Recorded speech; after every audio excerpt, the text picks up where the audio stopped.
brought to you by CFU, the power of service.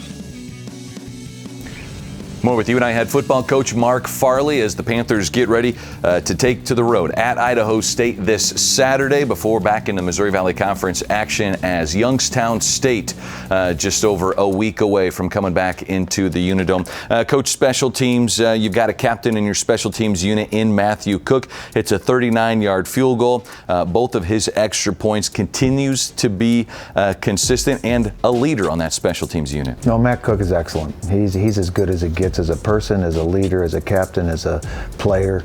How he carries himself and what he does day to day is how he plays. And he's made 2 big tackles on kickoff returns. You don't want your kicker making tackles. He's made 2 big ones.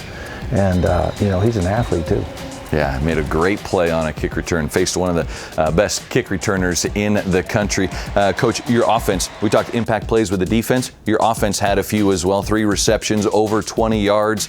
You had Sam Schnee, Logan Wolf, Sergio Morancy all come up with big plays offensively in the passing game. Yeah, I thought Sergio played super well. Sergio is really playing well right now. Made some huge plays and he's really doing some great things offensively. I think Wolf is getting more confident in his health right now, and he's starting to show up multiple times as we progress through the season. So I like what's happening between those 2. Seems like Wolf is starting to play a little bit closer to that full speed that he's able to. Well, I tell you what, injuries are injuries, man, and I don't care how tough you are. What he's been through, I understand his progression, his whole thing, and he gets more ramped up each week.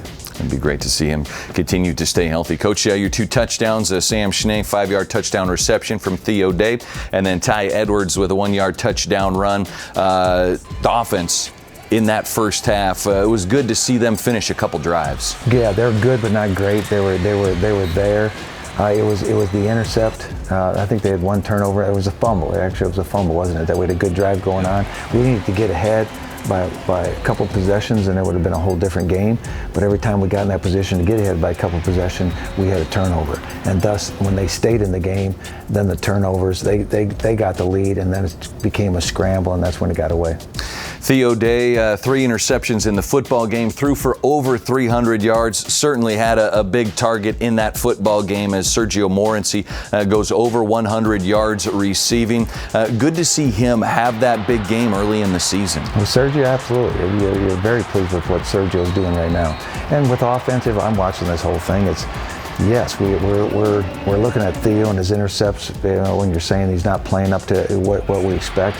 But there's a lot to do with protections and things like that. He's got to get his act together, but so does the protection, because the more time and the more opportunities you have, that'll get cleaned up. But it starts with protection, and then it goes, of course, to the decisions that Theo's making with the football. And give him a little more time to find number 82. Could be real dangerous. 6 receptions, 120 yards for Sergio. Here is a story now on Panther wide receiver Sergio Morancy.